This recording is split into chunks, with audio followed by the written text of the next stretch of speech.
Thanks for being here. Subscribe to Cheating Stories Best, so you don't miss new stories. The wife decided to go to a party of unknown people, and this is what was there. Today's story with a similar plot. Enjoy it! I was standing at the mailbox at the end of the driveway, checking my mail, when a red BMW drove by and pulled into the neighbor's garage. As he pulled up to their garage, the door opened to let in the Beamer and then closed again. This seemed strange. I knew Kyle Good was out of town. Why would some guy come into their garage? I thought. There could be dozens of innocent reasons, a cousin, maybe Doris's brother.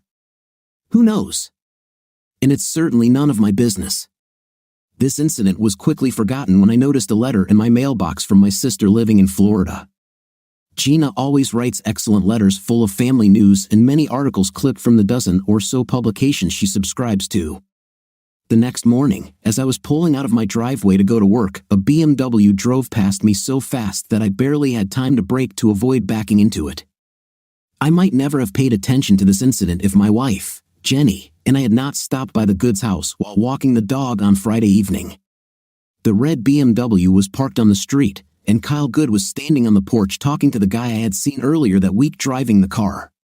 Kyle and the guy came up to us as we were walking along the sidewalk. "George, Jenny, hello," Kyle said. Jenny and I paused until the two men approached the sidewalk. "George, meet my best friend, Harry Thompson." "Harry, this is our neighbor, George," Kyle introduced. I shook Harry's hand and then introduced Jenny to Harry. "This is my wife, Jenny." I wasn't surprised when Harry let go of my hand and took Jenny's hand, looking at it like it was dessert. When you marry a woman as beautiful as Jenny, you get used to men drooling over her. But this guy had an expression on his face that I couldn't read, perhaps a smirk, as if he knew something I didn't. Now that I found out that Harry is Kyle's best friend and not some relative, my head started to buzz. Why did this guy spend the night when Kyle was out of town?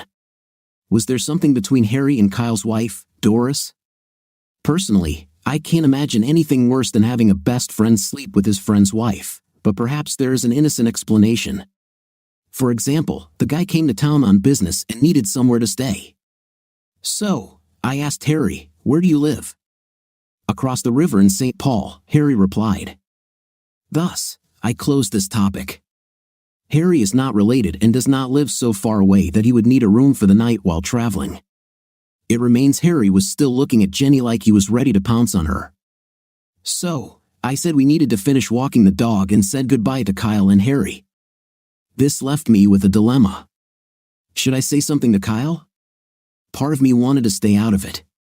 Part of me realized that Kyle had been my friend since Jenny and I moved into the area 7 months ago, and if I were him, I'd want to know if my wife was sleeping with someone on the side. By that Sunday, I had already decided everything. While Kyle was mowing the lawn, I came over to chat.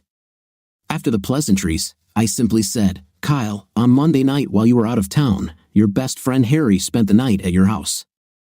Kyle's reaction could have knocked me off my feet. He even chuckled as he answered, "George, of course." Did I bet he gave Doris all the pleasure of her life? My mouth was open. I had no words in response to Kyle's statement. Kyle continued to laugh as he explained, "George, I thought you knew. Doris and I have an open relationship." It took me a few seconds to realize this. "So, you do this with other people?" "Even more. We exchange partners. Haven't you ever noticed that cars come here once every 2 months? When it's our turn to be the masters, the owners." Kyle looked like he was having fun with my discomfort. "Yes, George, the owners. That is, 6 or more couples plus lucky singles like Harry stay here, and we all switch partners." I still hadn't come up with a coherent response to Kyle's news when he asked the inevitable question, "Would you like to join us with Jenny? We are always looking for newcomers. Doris and I will be considered aces if we attract you too." This question brought me out of my stupor. "No, Kyle, there is no way we would participate in something like that." As I turned to leave, I heard Kyle say after me, "It's a pity." The fact is that this is not the first time recently that the question of such intimate entertainment has been raised.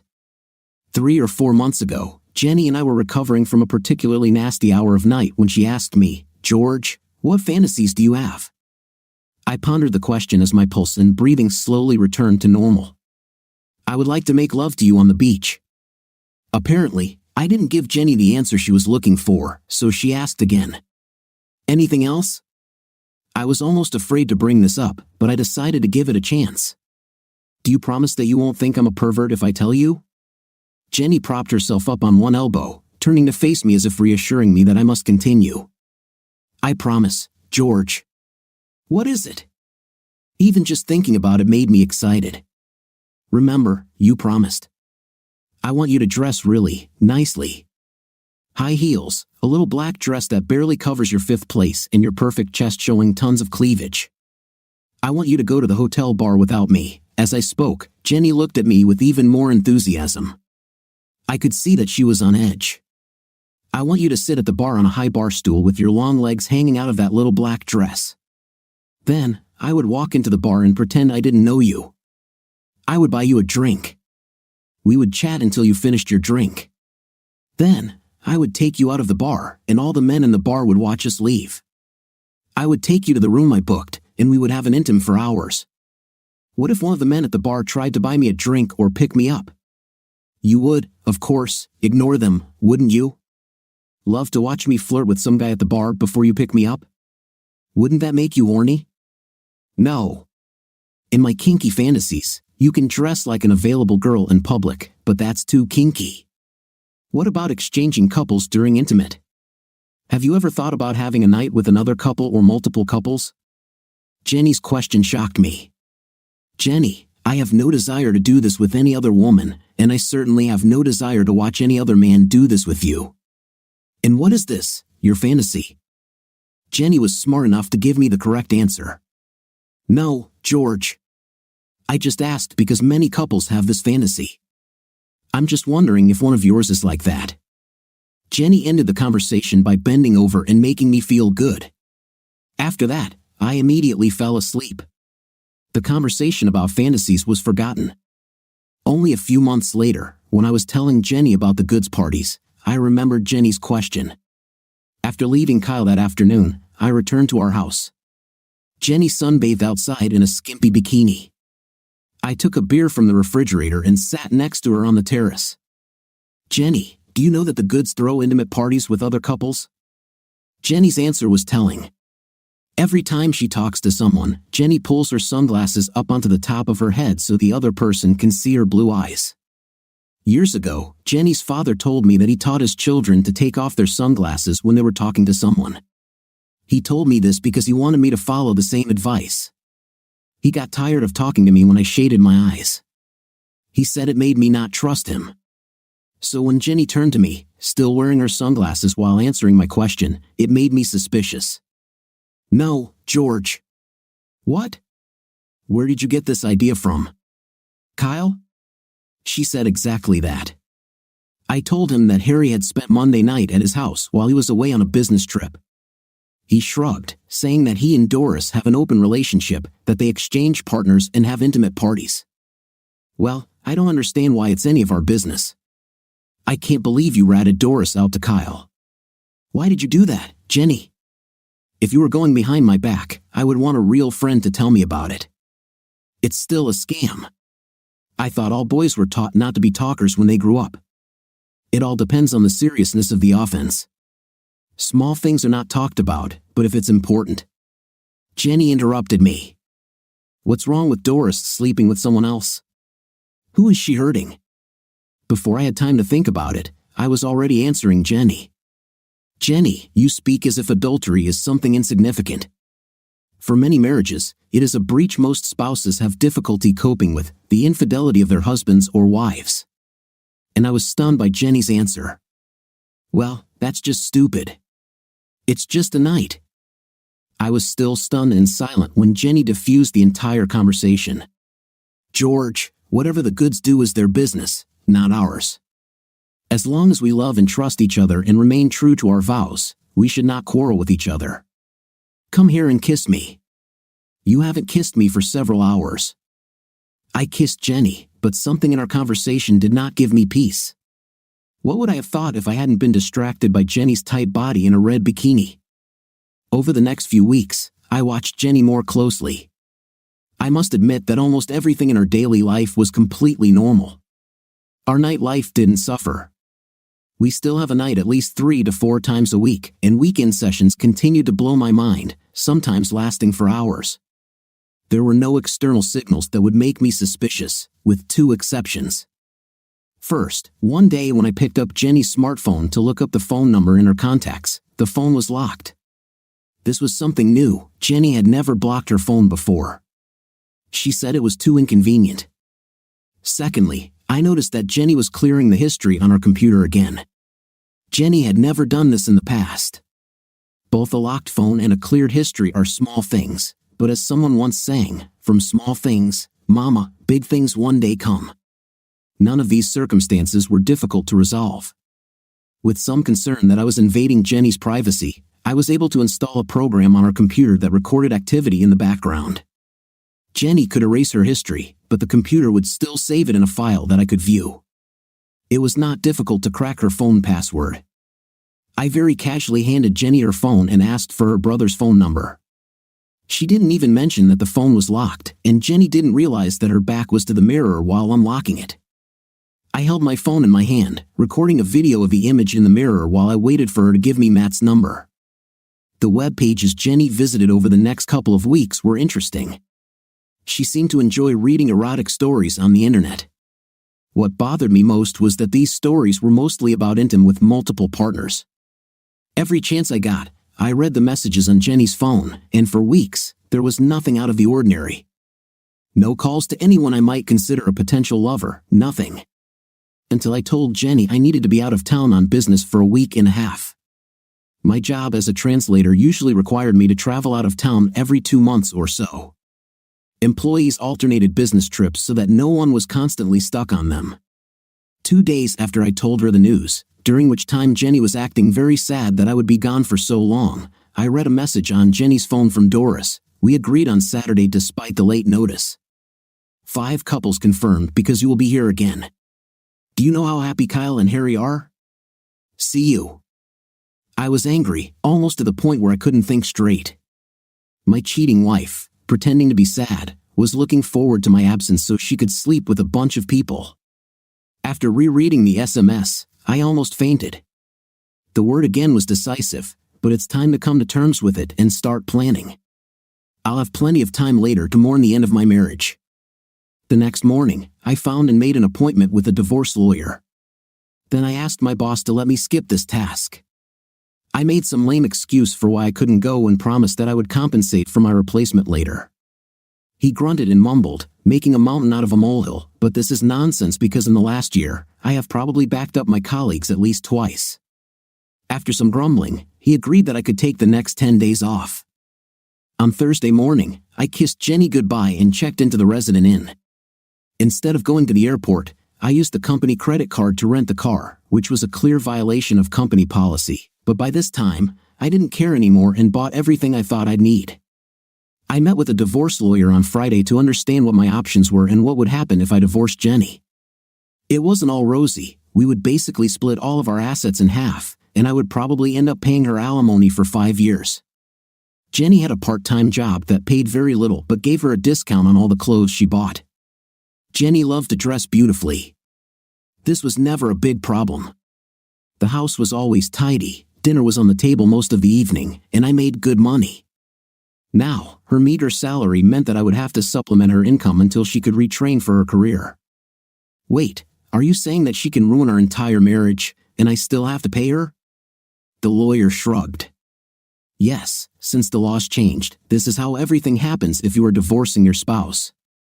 Adultery does not matter now. Now I understand how naive I was when it came to my wife and when it came to the law. Let's say I don't want the system to screw me over. What options do I have? The guy smirked before I said another word. Write me a check for $500, because what I'm about to say implies that you and I never had this conversation and will never see each other again. I wrote out a check and gave it to him. First, let me ask you 2 questions. Do you like your job? Are there family members living nearby that you would miss? I answered, I hate my job, and my parents and sister moved to Florida. The guy leaned back in his chair. Then I will continue. But this is not legal advice. This is me telling you what I would do in your situation. He paused for a second, perhaps searching for words. I would disappear. I would take everything I could from the accounts and get out of Dodge. Another thing is, if you had children, I would never recommend that a father abandon his children, especially with a cheating mother. But in your case, I say that the world is huge. Take the time to see it. This was the last thing I expected to hear, so I had to ask why such a radical decision.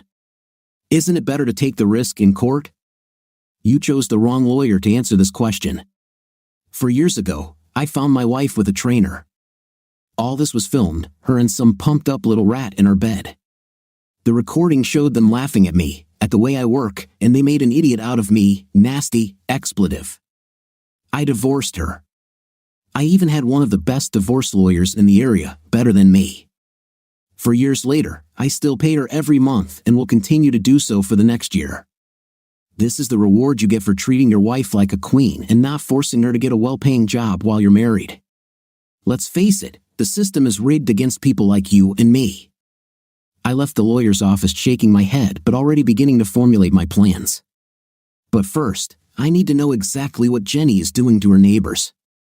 A swingers party was planned for Saturday night, and if I was lucky, it would be at the Goods house. We'd been there often enough for barbecues and pool parties that I knew the layout of the house and knew I could settle in and spy on the festivities. But just in case, I installed a tracking app on Jenny's phone. Saturday was a long day. I spent it sitting in our hotel room, waiting for her phone to show that she was on her way. I didn't have to wait too long. At 5 o'clock in the evening, Jenny left the house and went to the Goods. I drove to our neighborhood in my rental car and parked on the next block.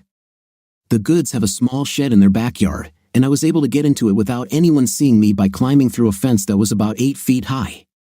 Over the next 2 hours, I used a hidden camera and a still camera to document the entire event at the Goods. The video was shot to record various combinations of couples, threesomes, and foursomes. I filmed all the fun going on by the pool or in the room outside the patio doors. A digital camera with a telephoto lens was used to capture details. The faces of the participants were clear enough to leave no doubt about their identity. The photographs showed the most disgusting I could imagine. The hardest part was watching and recording my wife. Yes, she was the main attraction and the obvious star of the show. The other women present may have had decent bodies, but Jenny had the most beautiful, and most of the men took advantage of the situation. Sometimes, there were several. It is impossible to understand true heartache until you see the woman you love, with whom you plan to have children and grow old together, having an intim with other men. I took a video of Jenny at the Goods pool, having fun with Kyle Good and Harry Thompson. The threesome ended, and Jenny returned to the house. The patio doors were closed, but I could still see the lit room where Jenny was sitting on some guy's lap, apparently giving him a lap dance. The next guy threw her on the couch, and they started having a night. After almost 2 hours of this, I had each participant's face recorded while they were in a compromising position. It was time to leave. When I was sitting in the car, trying to calm down, I wanted to cry, but I didn't. I wanted to hurt Jenny and all her friends, but I wouldn't do it. Instead, I returned to my hotel room, buying 5 bottles of Jack Daniels along the way. I sat and thought about what to do next. I didn't get drunk. I sat up long after midnight and thought about my life and the options that the lawyer presented to me. The more I thought about it, the more I realized that with the exception of my marriage to the woman I loved just a few hours ago, my life was crap. I hated my boss and my job, hated life in the Midwest with all its cold winters. When the temperature finally rose above freezing, it was still impossible to go outside without being eaten alive by mosquitoes, and they now carried crazy pathogens like West Nile. I hated the big house that Jenny just had to have before we had kids, with a big lawn that needed watering and fertilizer, just to have to be mowed twice a week. There were very few neighbors I cared about, and that number had just been cut in half. It was now a given that I would leave Jenny. I've heard that there are guys who can tolerate their wives' infidelity, and there are even guys who enjoy it. How? I don't know, but it definitely doesn't suit me. I tried to sleep. It was hard, but it finally happened after staring at the hotel room ceiling for what seemed like hours, wondering how I screwed up and why did it happen this way. After I graduated from the University of Minnesota with a double major in German and Russian, the Army offered me a job. All I had to do was sign up for the next 4 years. The advantage of the Army over other options was that I would not be doing menial work for 2 or 3 years, but would be doing real work as a translator. Immediately after finishing basic training, I met Jenny, my senior year while I was stationed at the Pentagon. Jenny worked as a waitress at the bar where my friends and I hung out. I won't lie, the main attraction was a pretty face, a sweet smile, and a killer body. We dated for 7 months before I popped the question. Jenny said yes, and we got married and built a house in Minneapolis. 2 months after I got my leave, Jenny had limited abilities. I hate to say it, but for all of Jenny's wonderful qualities, intelligence was not one of them. I couldn't imagine how she would find another job at the bar. Hell, when we were dating, it was hard enough watching all the guys hit on her. Although it meant less money, Jenny found a part-time job selling dresses. Money wasn't an issue because I was making good money, enough to buy our dream house. For years later, when prices had not yet fully recovered from the housing crash, our main reasons for moving to Minneapolis stumped me. For 2 years after the move, my father was given good money for early retirement. He and his mother decided to join the other snowbirds, sold their house, and moved to sunny Florida. My sister, who never appreciated the cold winters in Minnesota, followed them. I don't want to make excuses for Jenny, there's no excuse for her going to the goods parties. But I think when her mom and sister moved to Florida, it left a void in Jenny's life, an emptiness that may have contributed to Jenny's subsequent attachment to our new neighbors, especially Doris. After Jenny and I bought the house, we gave ourselves a year to get it organized and ready before she got pregnant. Instead, I'm trying to sleep in this strange bed, wondering what I'll be doing in a year instead of holding my newborn baby.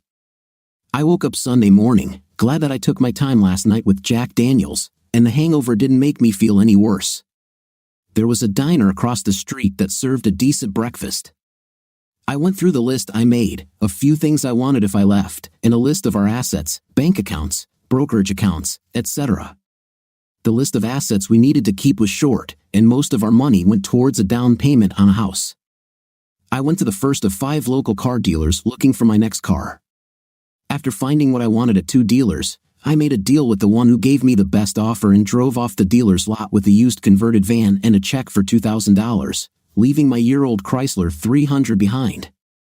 The dealer got the best deal, but I did everything right, and now I had a car in which I could travel. Tuesday and Wednesday were spent getting my finances in order and equipping my camper with everything I needed for a long trip. I was ready by Thursday, a full day before the deadline and one of the days Jenny was working at the store. Back at our house, I loaded the van with everything I wanted. There weren't many things, and they didn't fill the van more than necessary. I left a note on the kitchen table with 2 photographs, one of her with Good and Thompson, and the other of our wedding torn in half. I thought about keeping my engagement ring but figured I could sell it somewhere down the road. It was gold and must have cost at least a tank of gas. The note read, "Jenny, I will not live with a liar and a cheat. Goodbye." My first stop was Naples, Florida, where my folks moved after my father retired. The van was a pleasure to drive. I spent 12 hours driving each day, mostly on country roads, before finding a campsite for the night. I quickly learned that there are good campsites and terrible ones. I'll have to learn to differentiate one from the other if I'm going to be traveling for any length of time. On the evening of the 3rd day, I came to my parents. My mom hugged me tightly, and even my dad hugged me like a man. They knew that I would come to visit but did not know the details. It wouldn't be easy. They both loved Jenny and were looking forward to the call that they were going to be grandparents. "What happened, George? Why are you here?" I didn't want to go into detail right away, not here, not on their porch. When we got inside, I had to ask, "Did Jenny call and look for me?" Mom looked sadly into my eyes. "Why would she call and look for you? Doesn't she know you're here? She's probably too embarrassed to call and talk to either of you." I left Jenny. I caught her cheating. Mom was shocked. "I can't believe it, not Jenny." "Please believe me, Mom. I don't want to show you photographs for the sake of proof." She contacted our neighbors, a spouse exchange group. Finally, my father found his voice. Why the devil knows? I found out about this and decided to run away. I haven't talked to Jenny, and I don't plan to. Are you getting a divorce? That's the point, Dad. I went to a lawyer and found out what a mess I would be in if we went to court for a divorce. I will pay her alimony for years, and during this time, she will freely have fun with her neighbors. I chose the path of a coward. I quit my job, bought a van, and planned to move around for a while. That's not like you, son. Does not look like it, but maybe it's time for a change of heart. I graduated from college in 3 years and immediately went into the Army, where I spent 4 years. Came out, got a job within the first month, got married, and then spent the last 5 years trying to make it so I could raise kids with the love of my life. And here I am, 30 years old, no kids, no wife, a 4-year-old van, and about $6,000 to my name. Damn good deal, right? Mom weighed everything. Isn't there a way to forgive Jenny and return to her? Well, that is if she apologizes and promises never to do that again. I felt sorry for my mother. She was always an optimist, always ready to forgive, always ready to think only good things about people. I hugged her. No, Mom, you didn't see what I saw. She's not with just one guy. Didn't you hear her claim that she would miss me when she thought I was leaving on a business trip before arranging a meeting with neighbors and their friends? It was almost as bad as infidelity. Both destroyed my trust in her. About 7 o'clock, my sister Gina appeared at our parents' house. I was glad to see my little sister again, even though she was 5 years younger than me. We were pretty close until I left home for college. When I came home for the holidays, we always found time to talk. But when I joined the Army, maintaining this closeness became more difficult. Until this evening, I didn't realize how much I missed her and how much she has matured. We walked along the beach, the sun had just set, and the sky was bright red. When Mom and Dad weren't around, we could talk freely. Jenny called me last night. She said that you left and left only a note. Did she tell you what the note said or why I left? No, I just asked that if I received news from you, I would ask you to call her so that she could explain everything. Tell me, big brother, what happened? Jenny got involved in the intimate entertainment of our neighbors. Without me, of course. I had to leave town on business. She took advantage of this to attend the party while I was away. I have videos of her with 5 different guys. I think Gina was taken aback by my revelation. Not a damn thing. What, did you hire a private detective? No, I didn't. Leave the city because I knew that something would happen. I saw a message on her phone. I stayed at a hotel nearby and filmed the party myself. They weren't too secretive. As soon as I had proof, I quit my job, bought a van, and left Minneapolis. Now I'm going to travel for a while. I'll start with the States, and if there's money, maybe to Europe. What about Jenny? Are you going to divorce her? As I already told my mom and dad, divorce will me. I'll be paying her for years. It will not happen. I'll just leave it all behind. Maybe you can take your little sister with you. I have a few weeks of vacation coming up, and I would like to spend them on the road with you, as long as I don't bother you. Gina gave me a sly smile. Gina, it's not about finding a replacement for Jenny, it's about getting my head in order. Understood? Anyway, if you're heading out west, I'd like to come with you for a couple of weeks. I heard Utah is very beautiful. Agreed. We will do this in the fall when there will be fewer people and it will not be so hot. Now, I need you to do me a big favor. I need your experience with computers. Gina was one of those rare women who didn't let misogynistic jerks stop her from becoming an expert programmer. What do you need, big brother? I told Gina about the videos and footage I had from Jenny's intim party and what I plan to do with them. As I laid out my revenge, Gina's smile grew until she couldn't help but laugh. I agree, big brother. I can arrange this. It took several weeks to piece everything together and cover our tracks so that none of us could be traced. But 3 weeks after I left Minnesota, everything was ready. I knew Gina was good with computers, but what she was able to do blew me away. First, Gina and the guy she's dating, Dennis, found the names and personal information of all the swingers and all but one of the couples who frequented the goods parties. It took just 2 days to send phishing emails to all the participants' computers, which, when the recipient clicked on the link, downloaded a virus that gave Gina all the contacts of the tags, as we came to call these people, including email addresses. It was a gold mine. Kyle Good, who owned a local John Deere dealership, became a prime target. Gina and Dennis hacked into the store's work computer and downloaded the email and physical addresses of its customers. A website was created, hosted by a company from Ukraine specializing in amateur adult films. When I asked how we managed to do all this without being tracked, Gina and Dennis just laughed and then tried to explain that the web host was paid in Bitcoin and all the routing went through so many iterations that it would be the CIA. I nodded my head as they explained it all, but it still didn't make any sense, so I decided to trust their experience. Harry Thompson was an enigma. We were unable to hack into his computer and were unable to discover much personal information. He was not on Facebook, LinkedIn, or other social networks. Good's computer didn't have his email address. We couldn't find where Harry worked, a complete mystery. Dennis suggested that Harry was probably doing some illegal, and we eventually gave up trying to find anything about him. Gina and Dennis had a friend who was a video editor, and he took the time to create an entertaining movie from the videos and photos. Each time the video showed a new night scene, the action was paused long enough to superimpose close-ups from the stills to identify the actors. The 45-minute video was uploaded to the site and ready. This next part will probably anger some people and make others shake their heads in disgust. When we edited the video, I didn't include the scene where Jenny have a night with Kyle and Harry. We only kept the scene of Jenny pleasing one of the other men.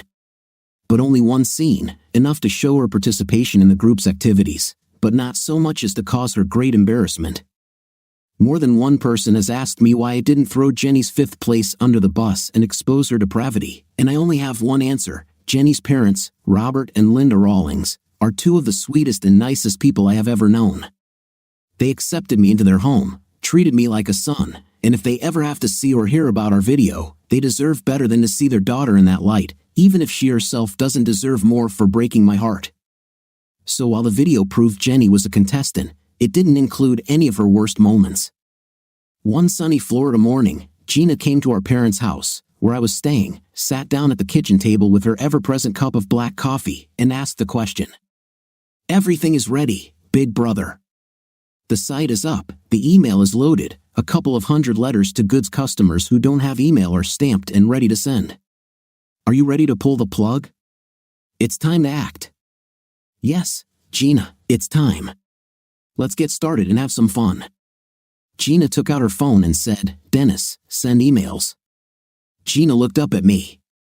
"One of our friends is going to Vegas today. He'll put the letters in the mailbox when he lands, so no one can track their return here.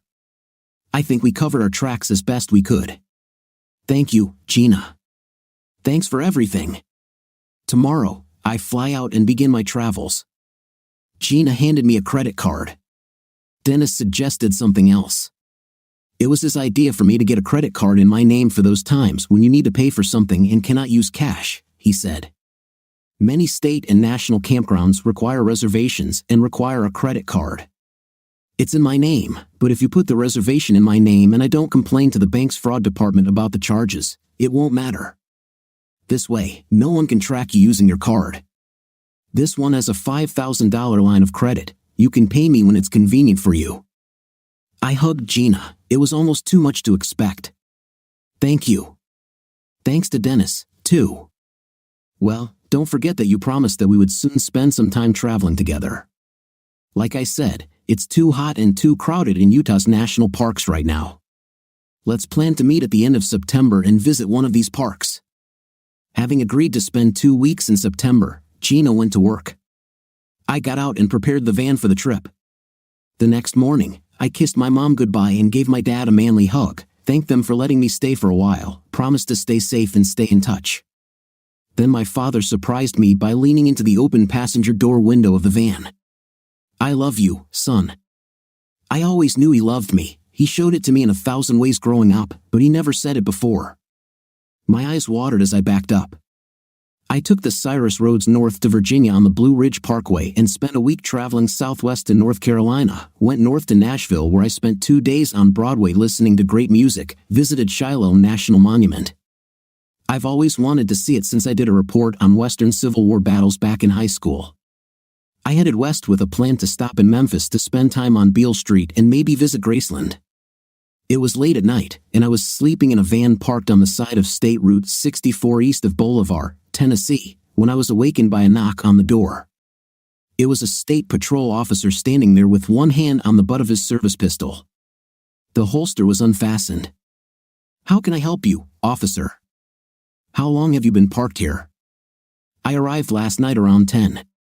I was too tired to drive any further, so I decided to sleep for a few hours." "Can I see your driver's license, please?" I handed him my license, and he went back to his patrol car to make the call. I sat in the passenger seat and waited for him to return. When he returned, I was worried. There was something in the way he looked at me. He still had his hand on the gun. "Mr. Baker, did you know that there was a warrant out for your arrest?" "No, I didn't know. And it says what I allegedly did." "I don't know the details." "It's a misdemeanor arrest warrant." "Is there a reason someone is looking for you in Minnesota?" I told the officer my version of what happened. Then he added, "I guess some judge awarded my wife alimony, but I didn't pay it." The officer smiled. "Well, I have to bring you, but now I need to chase that car over there that just drove past at speed. I think it's a drunk driver, and that takes precedence over your warrant. You can stay here and wait for me to return, or since it's 30 minutes from the state line, you can drive south on Highway 18 and get out of my jurisdiction. Do you understand what I'm talking about?" I didn't see any cars driving by, so I figured the guy was giving me a break. Perhaps he had his own story of heartbreak and nodded, "Yes, officer." "You don't want this to come back to me, do you, officer?" "You can ask anyone, even my future ex-wife. I would rather cut off my left hand than let down someone who has done me a good deed." "I bet you're right-handed, right?"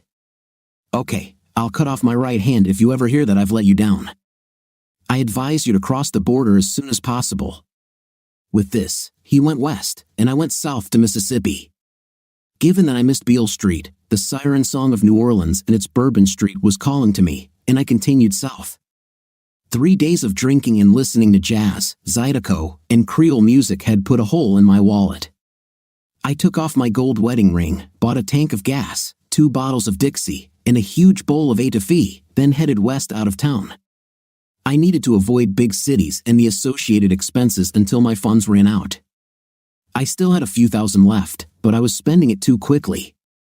Along the way, I talked to several other vagabonds and learned from them how to limit the expenses associated with my new lifestyle. I learned how cheap it is to dry camp on BLM lands. One of the couples I met on the road suggested that I go to Big Bend National Park. They said this place was like heaven. What the hell?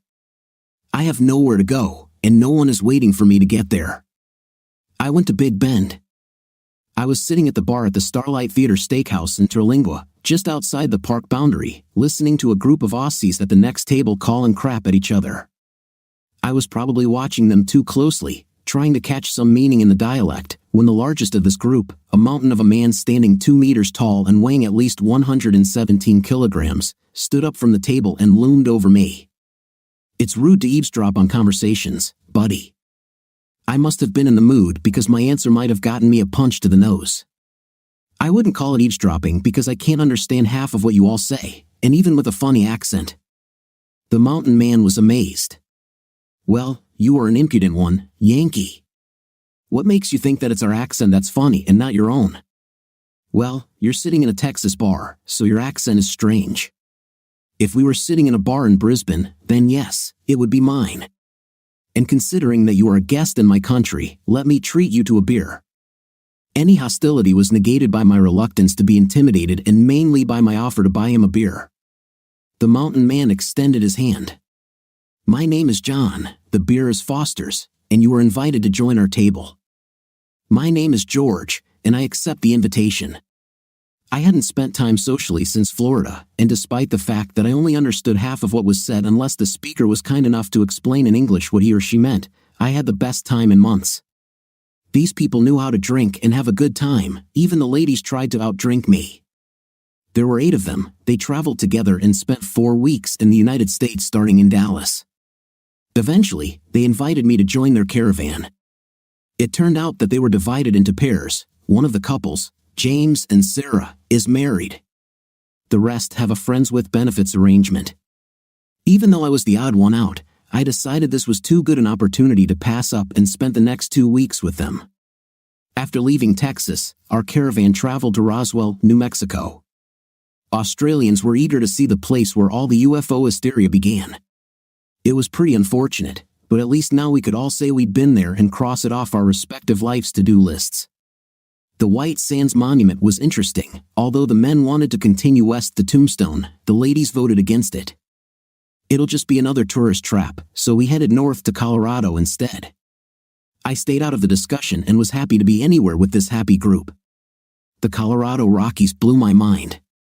I was not ready for such beauty. I grew up in the Midwest and spent all my time east of the Rockies. The Aussies and I spent our last week together zigzagging across the state before splitting up at Breckenridge. They were returning to Texas, and I was heading to Grand Junction, where Gina would meet me. We spent the last night in a bar, walking down Main Street, before I said goodnight to them, promising that I would make it to Australia someday. As I walked back to my van, Mary came up behind me and took my hand. "Can I stay with you for the night?" I was surprised, pleasantly surprised, but didn't want to start a fight with my new friends and never wanted to be that guy who gets involved with someone else's woman.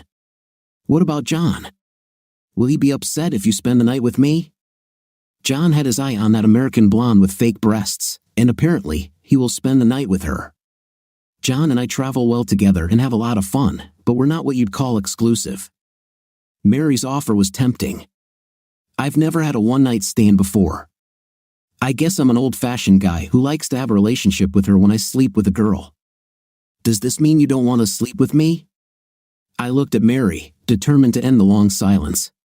"No, damn it, come with me." I put my hand on Mary's waist and led her into the van.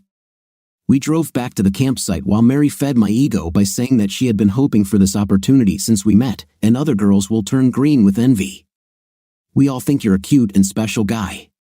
Within minutes of parking the van in the lot, we were without clothes and playing with each other's bodies. It had been a few months since my last time with Jenny. I decided to take the time to reacquaint myself with the female anatomy, and Mary seemed to appreciate my efforts.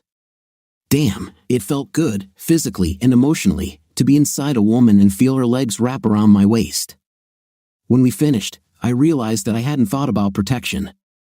"Sorry, I didn't think," Mary stroked my cheek, smiling. "No, I wanted it myself. I am safe both in terms of health and in terms of pregnancy. No worries." I kissed her soft lips. This is the girl, great libido, natural beauty, confidence, and sense of humor. I was both sad and happy that she was leaving tomorrow. I could easily fall in love with her, although I knew that I was not ready for another relationship. We continued kissing until Mary told me it was time for bed. When I woke up the next morning, Mary was already up and dressed. She was sitting on the bed holding my hand. Seeing that I opened my eyes, she leaned over and kissed me goodbye. "George, don't let what this woman did to you affect how you treat the next one. There are many good, faithful women in the world. You are a wonderful person, and you will find one of them." I couldn't help myself. "Is there any chance that it could be you?"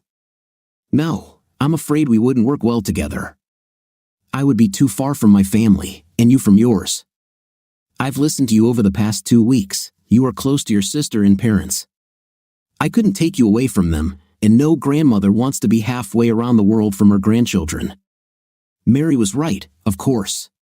Thank God the first woman I have a night with, Jenny, was smarter and more practical than me.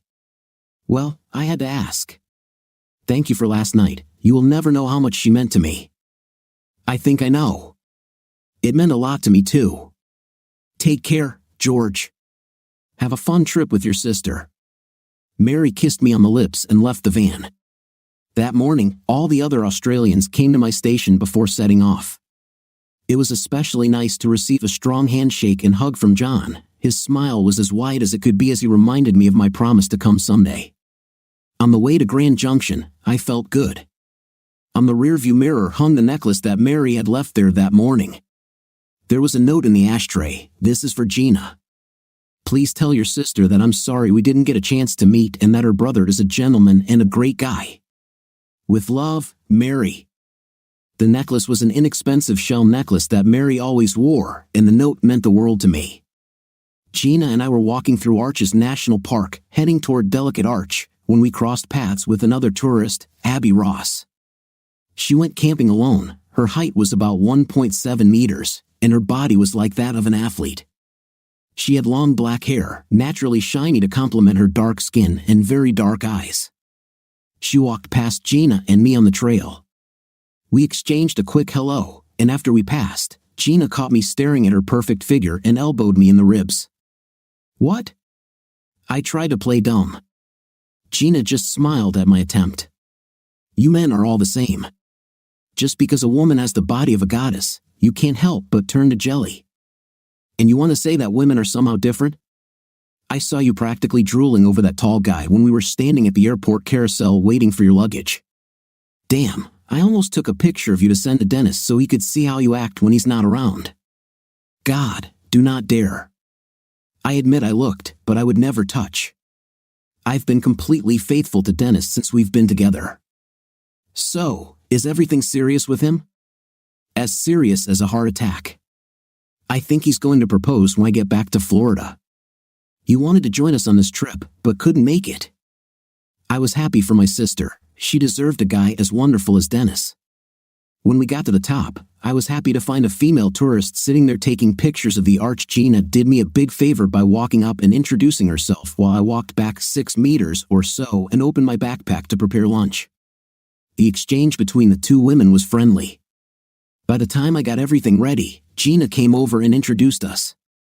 Abby, this is my brother, George. George, this is Abby Ross. I asked her to join us for lunch and finally persuaded her. We ate, told stories, and when it was time to go down, we hiked together. When Gina found out Abby didn't have a campsite for the night, she invited Abby to share a campsite at Devil's Garden. Abby protested but was unable to convince Gina. The three of us shared an evening meal and a wonderful night under the stars, sitting around the fire. Thus began my friendship with Abby Ross from Klamath Falls, Oregon. Abby went hiking with us in Arches and Canyonlands National Parks. Then she agreed to accompany us when we went to Goblin State Park. Abby worked as a waitress in Klamath Falls and recently graduated from the local community college. We eventually found out that she was going on the trip alone because her long-term boyfriend had left her for another girl 3 weeks before they were supposed to go on the trip. Abby decided to go alone but was happy to join Gina and me. I didn't realize how lonely I would be without him. Thank you both for allowing me to go with you. After Goblin, Abby had to go home, and we promised each other to stay in touch. I still had a week to spend with Gina. We said goodbye to Abby and headed to Bryce in the van. Gina began her investigation. Well, what do you think, big brother? Quite a nice lady, isn't she? Very sweet, I agreed, but I didn't feel any romantic vibes from her. So what are you getting at? I want to say this. She is still suffering from a recent breakup, but I have noticed more than once how she looked at you, more than friendly. Give her time, and she will be ready for romance. For the next week, we said nothing more about our new friend, but when I dropped Gina off at the airport, she started talking about it. Call her, George. Maybe go to Klamath Falls and spend a couple of days with her, without me. I'll bet you $100 that she'll say yes if you ask if you can come there. Good, good. Just so you stop stalking me. I'll call you. Say hi to Mom and Dad and Dennis for me. Call when you land. I returned to my van and took out the map, 1,000 miles if you take the scenic route. The best thing is that about most of the route was along US 50 through Nevada, the loneliest highway in America. How appropriate. I was in no rush and didn't mind being alone, especially after spending 2 weeks with the Australians and the next 2 with Gina. This gave me time to think. By the time I got to Reno, I had made my decision and called Abby. She was glad I called and didn't hesitate when I asked if she wanted to join me. Abby had to work the next 2 days and then have 3 days off. So, I took my time and arrived on the morning of her first day off. Abby and I spent the 3 days hiking and exploring southwestern Oregon, from Crater Lake to Ashland, where we watched Shakespeare's As You Like It in a replica of the Globe Theatre. It was a wonderful 3 days, and although the van was a bit cramped, nothing romantic happened other than us holding hands. I would have loved to have done more, but it was very clear that Abby wasn't ready for that kind of relationship. Still, it was fun, and when I dropped her off on Thursday, I promised to stop by Klamath Falls on my way back from my next stop, Glacier National Park. I needed to get there quickly. It was the end of October, and winter would soon come, especially at high altitudes. It was while on Glacier that I received an answer to one of my inquiries regarding further employment. I contacted one of my former commanders, and she responded with an offer to provide translation services as a contractor. The best part was that the appointment was at the embassy in Paris. I had 3 weeks to catch a plane to Paris. I left Glacier that afternoon, spent 2 days with Abby. She was able to swap shifts with 2 other servers, and we spent the 2 days getting to know each other better. In the end, we kissed and hugged, but nothing more. It is always dangerous to step down the slippery slope of comparing one woman to another. Jenny could lie in bed for hours on weekends. She drank a second cup of coffee and finished reading one of her magazines halfway through without even thinking about getting up. By the time she got out of bed, I had already finished my breakfast and was doing my morning chores. Abby couldn't wait to get up and attack them. By 10 o'clock, we were 8 miles from the trail or halfway to the mountaintop. Another important difference was what each woman read. I've never seen Jenny with a book in her hands. Abby didn't just read books, she read literature. She was the first woman I met who had already read the Brothers Karamazov, Anna Karenina, and War and Peace. The more time I spent with Abby, the more I realized that she and I have similar views on almost everything that I consider important, and perhaps just as important for a long-term relationship. I was completely captivated by her physical beauty. I hoped that her ex-boyfriend wouldn't realize his mistake and try to rekindle their romance while I was abroad. I fell in love with Abby and told her so, but I'll be gone for the next year, and I haven't been able to properly explain the nature of our relationship. Stupid me. Like that, we nevertheless agreed that she would visit me in Paris. I drove straight to Naples, stopping at rest stations along the way to get my usual 6 hours of sleep. Sticking to the highway, I was able to reach my parents' house 4 days later, exhausted but happy. I had no problems obtaining the necessary documents and visas, which meant that something had changed in Minnesota. The charges against me were dropped. I was no longer a fugitive. 10 days after arriving in Florida, I kissed my parents and sister goodbye and boarded a plane to Paris. In Paris, I met Simone Perrault. She was 25 years old and different from all the girls and women I had known up to that moment. My parents would call her Bohemian. When we first got into bed, I felt like a pervert. She was tiny, almost boyish, with her French slender body and A-cup breasts. But as soon as she pulled me into her bed, all thoughts of her being anything other than a woman went out the window. This woman knew how to have good intim. Simone used my body like a gymnast uses an apparatus, and she could bend and unbend her body in positions that seemed impossible. Every time I thought we had reached our limit, she would introduce me to a new position. When we weren't making love, we hung out in cafes with her other bohemian friends, smoking gouache and drinking absinthe. We read and argued about Camus, Baudelaire, and Sartre. The more I read about Sartre's apologies for Stalin's abuses in the Soviet Union, the less I liked him, and the more I idolized Camus. Simone and I often argued about this and always had wonderful makeup a night afterwards. It was almost worth arguing. It was all a lot of fun. I felt like Ernest Hemingway at the beginning of the 20th century. I never thought about falling in love with Simone. She was too different in her politics and values. We fooled around together for 4 months until she left Paris with another couple for the Mediterranean town of Cap d'Agde. I missed intimate but not philosophical debates, which could get boring. It might have been a good time for us to break up because I had been putting off visiting Abby for the past month. I made good money and knew plane travel would be difficult for a waitress, so I sent Abby plane tickets. She was supposed to come for 2 weeks in mid-May. Contrary to the song, May is much nicer than April. I must say that I was not prepared for my reaction when I picked up Abby at the airport. I watched her walk towards me, and all my feelings of love for her swelled inside me. She lowered her travel bag to hug and kiss me. She held my head in her hands, not allowing the kiss to end until she realized that we were in a public place. But it was a very French moment. I took Abby to my apartment, told her to take a nap. She was on an overnight flight from O'Hare. That evening, we were going to celebrate her arrival. I went to work for several hours, and when I returned to the apartment, I was pleasantly surprised. Abby clearly spent some time shopping for city clothes. I never saw her in anything other than outdoor attire. Here she was dressed in the most matching skirt and sweater with a stylish leather jacket and high heels. She saw the expression on my face. Like it? It's fantastic. Let me clean myself up and change into something suitable to accompany such a beautiful lady. It was a wonderful first night. Paris seemed to have taken Abby into its heart. Best of all, that night Abby and I made love for the first time.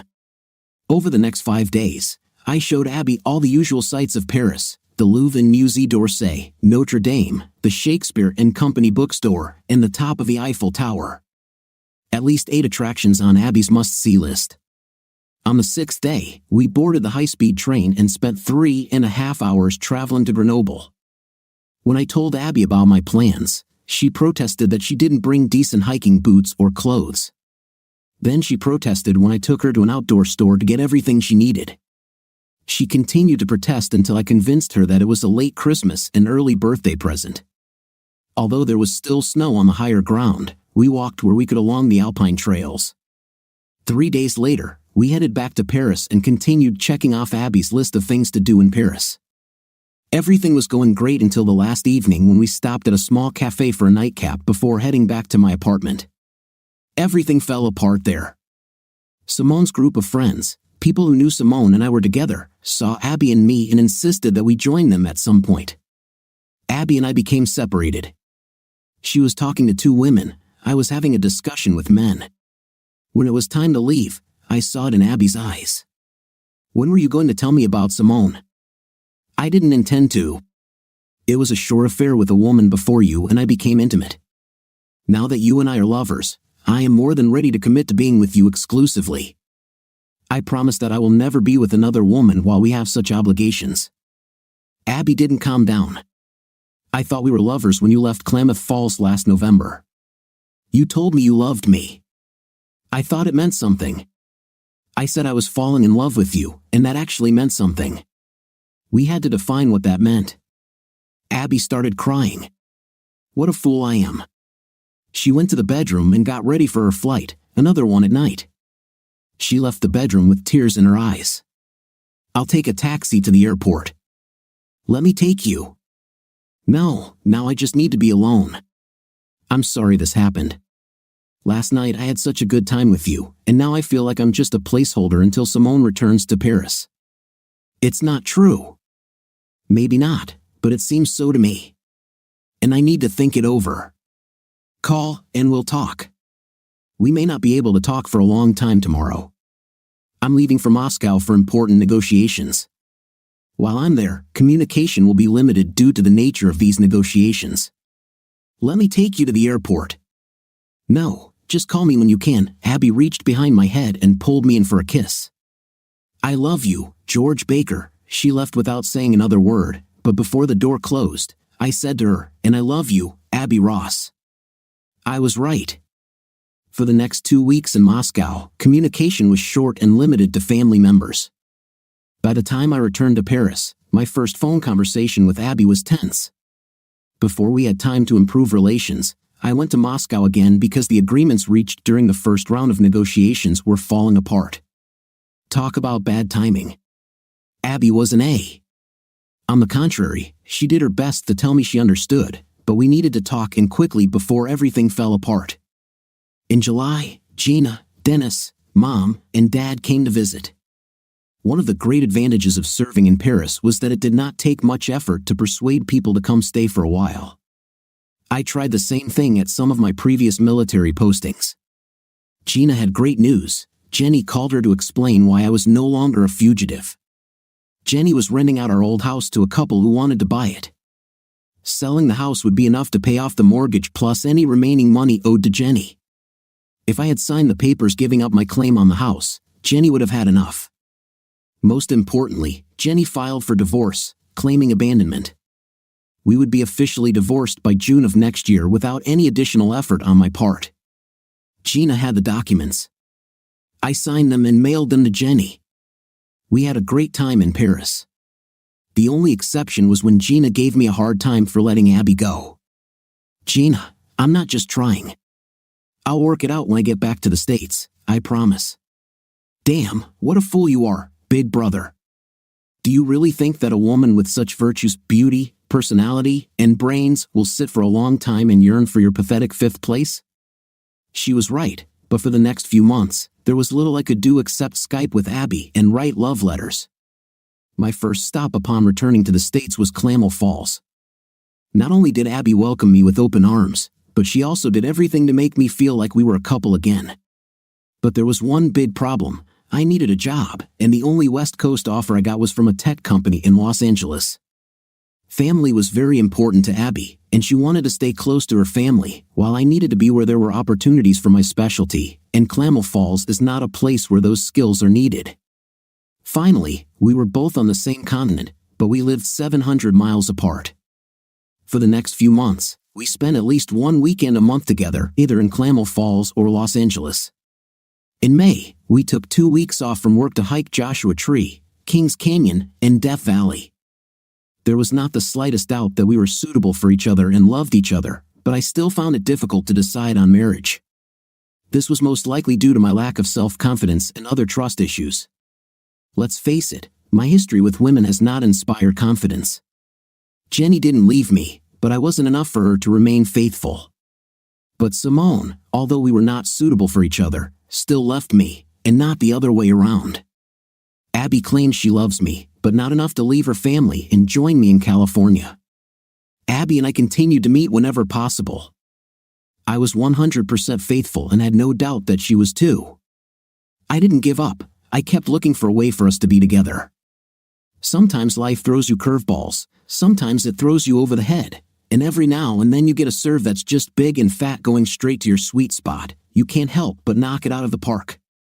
That July, I received 2 fat balls. First, a New York publishing house contacted me and offered me the job of a lifetime. I was chosen to translate Joseph Stalin's personal papers and letters from Russian into English for an upcoming book. Previously, these documents were translated by a Russian, but the publisher realized that much had been erased. I had to do the second translation without bias. The work will take quite a lot of time, and the best part is that I can do it from anywhere, even from Klamath Falls.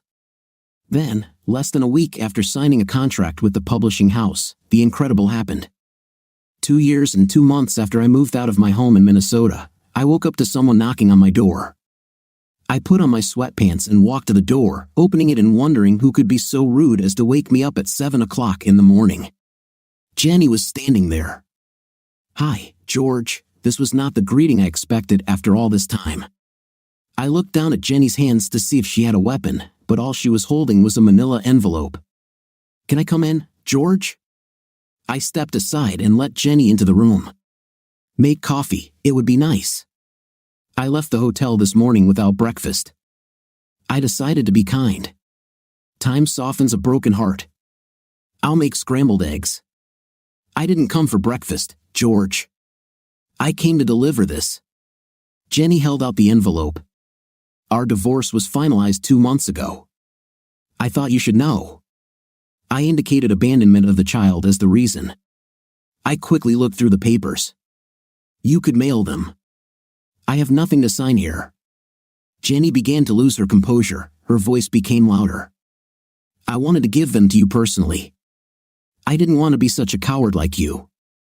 I wanted to look into your eyes, and I wanted you to know how much I hate you for leaving me like that, without a word, just with a note. And I wanted a wife who doesn't spread her legs for a bunch of." Jenny collapsed on the sofa, sobbing, but that didn't stop me from continuing. "You have no idea how my heart broke when I saw you with Hood and the other clowns." Jenny had the decency to apologize between sobs. "I'm sorry. Me too. I thought we loved each other and were ready to have children. I was ready to start having our children, and then that Doris started coming to our house for coffee. She filled my head with all sorts of crap.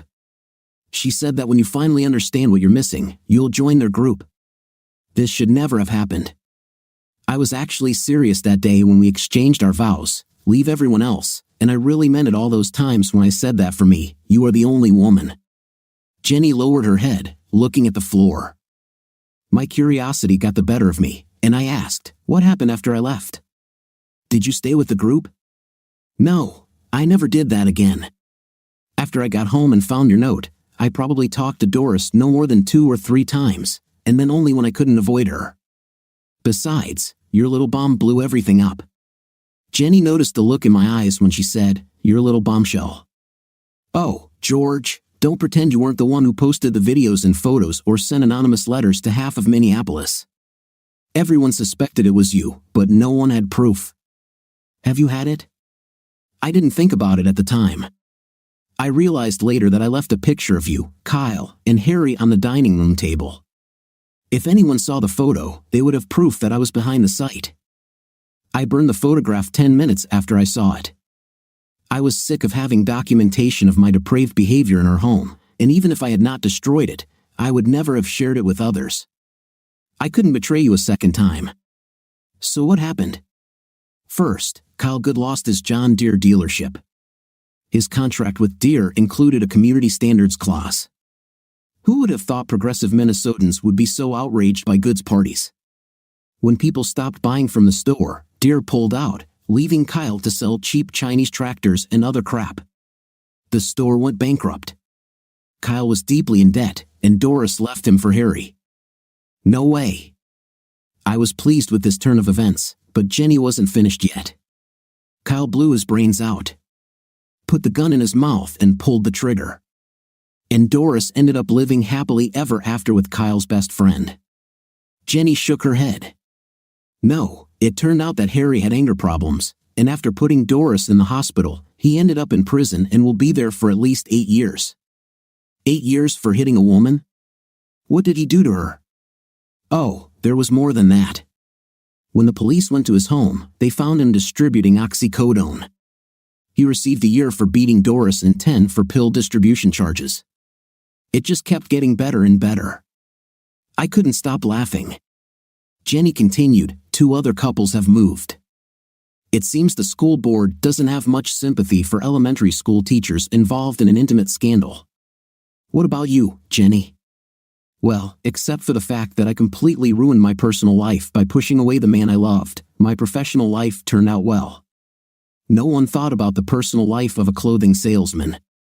I cut my hair and dyed my hair, and most people didn't even realize it was me in those videos. But some people figured it out, and from time to time, I had to deal with the consequences. I worked full-time and attended community college classes in the evenings. I received my AA degree and now manage a Banana Republic store in St. Louis Park. Well done, and I spoke seriously. As I said, time has softened me. Jenny started crying. Do you see us ever getting back together, George? I may have gotten softer, but my brain hasn't turned to cheese. No, I'm sorry, Jenny, but that won't happen. All trust is gone. What ruined it was seeing you with those, and you know as well as I do that a marriage without trust is not a happy marriage. I knew you would say that, George, but I just had to ask. As soon as I saw your face and heard your voice, I remembered what I had given up, so I had to try again. Forgive me, George. At these words, Jenny began to sob. Damn, I once loved this woman with all my heart. That evening we had dinner with Jenny. During dinner, I just had to ask, why, Jenny? I thought we had a good marriage. Why did you let Doris talk you into doing this? George, I've always been such a good girl. I've never done anything even slightly wild. You were the second man in my life. Doris played on my naivety, convinced that it was only a matter of time before you joined in the fun. She said that no red-blooded man could resist the opportunity to have a night with multiple women. She spoke as if there was something wrong with your libido for resisting that. You are the pervert, not us. This should never have happened, Jenny. The vow to forsake all others meant everything to me. Jenny nodded as if agreeing with me before finishing her explanation. Doris gave me the book because he's watching by Kristen McCallum.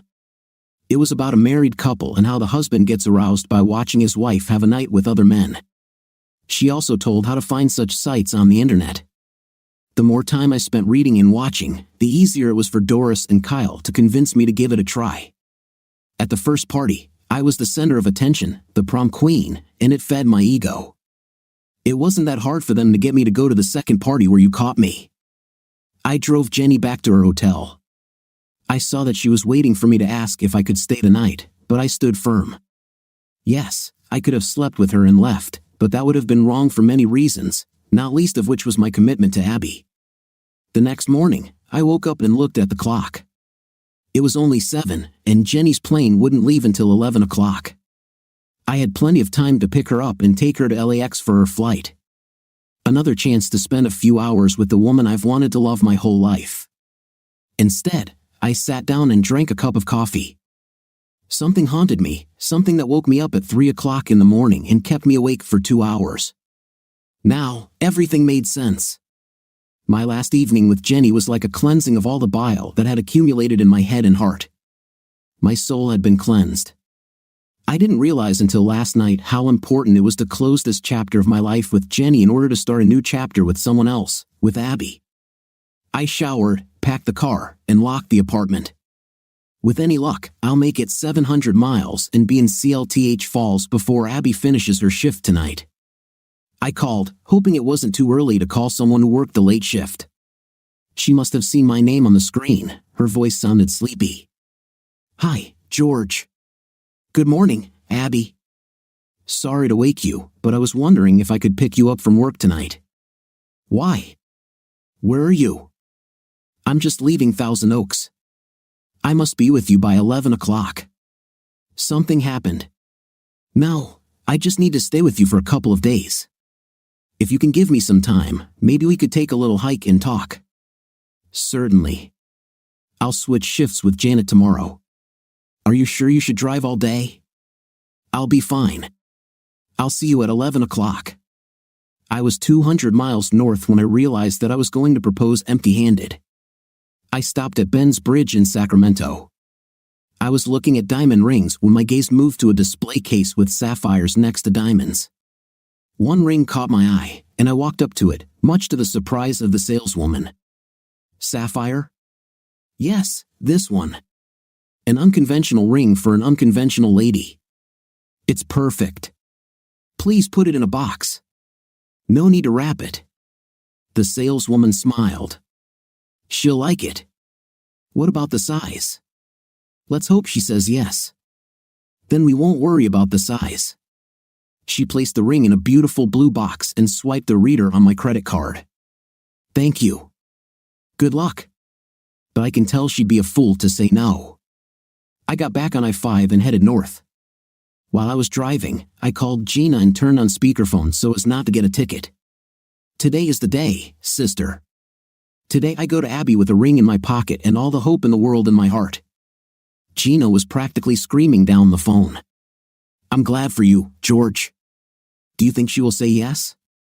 Gina laughed. "Ask her the right way, and she will be your bride by the time you get to the do you agree part.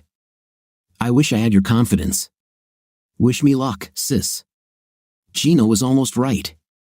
I pulled up to the front door of the pub at 11:15, and Abby walked out to the car. I opened the door, got down on one knee with the box in my hands, but before I could say I agree, she was already in my arms and said yes, kissing me on the lips, cheeks, nose, and forehead. Looks like I'm getting married again. We spent the next 2 days visiting her family, walking in the mountains, and making love. Abby was especially excited when she heard about my new contract. "Seriously, George, will I marry you and live here?" That's when I realized that Abby had said yes to my marriage proposal without asking about our living arrangements. Now, with my new contract, this was a moot point. We will be able to live and raise our children, and she will have the support of her mother and father. The best of all worlds. 2 days later, I was on the road again. It was time to return to Los Angeles and tell the boss the bad news. When I returned home, there was a note on my door. George, this morning I had a little time before leaving, and I decided to come to you to once again ask for forgiveness for betraying your trust in me. I don't know if we'll ever have the opportunity to see or talk to each other again, but please understand that I know it was my immature, selfish behavior to listen to Kyle and Doris's bad advice. It's the only reason why today we are not husband and wife and why I will never have our children, the children we planned and worked for. I will love and miss you always. Also, I understand that you spared me pain with the video. I know that you had to capture me with those other men and in situations that I will be forever ashamed of. I think you did it to spare my parents and perhaps spare me. Whatever the reason, I will always be grateful to you for showing me such mercy. You are a good person, Jenny. That was the last time I ever heard from Jenny. It was October, a wonderful time in the Northwest. Abby and I had a small wedding in Klamath Falls. Mom, Dad, Gina, and Dennis came to the wedding. 2 of my friends from the Army also came. This was the General Baker contingent. On Abby's side, friends from school, college, family, and work colleagues walked down the aisle. We had an open bar, snacks, a live band, and a dance floor. It was a lot of fun. Abby and I stayed until the last guest left. Our honeymoon was something completely unusual for us. Instead of spending a week hiking in the woods or in the desert, we booked a whole week on the beach in the Virgin Islands. Of course, Abby got up every morning to run a few miles on the beach and then swim a couple more miles in the ocean. But every morning after returning to our cabin and showering, she would drag me back to bed to renew our wedding vows. Translating Stalin's documents earned me the reputation of being the best translator of Russian literature into English. This way, I was able to earn a good living to support my growing family and work from home. Sometimes, I had to travel on business trips to meet with authors or publishers, but this was no more than 3 or 4 weeks a year. A year after the birth of our first son, George Adam, or G.A., Abby's mother died of cancer. She left quickly, too quickly for Abby, but at least she lived to meet her grandson and did not suffer from cancer for long. It seemed like Ross's mom was the glue that held the family together because over the next year, Abby's brother and sister-in-law moved to Tucson to be closer to her family. Abby's father said he was tired of the cold and moved to Baja, Mexico near Enata. Suddenly, our family had no reason to stay in Oregon. Abby brought this up. I think it would be nice to live closer to your family and Gina. They could have spent more time with G.A. We sold our house in CLTH Falls and moved to Naples. 9 months later, Gina Abby was born. Mom and Dad couldn't be happier. Me too. Subscribe to our channel so that your second half doesn't cheat on you, and go ahead and listen to the next story because this story is nothing compared to the next one. If you're under 18, don't even think about listening to the next one. What do you think of our story today? It seems to me that the wife should not have hidden her desires and gone to a party of peculiar people without consulting her husband. Obviously, it would offend anyone. What's your opinion? Write in the comments. See you in the next video.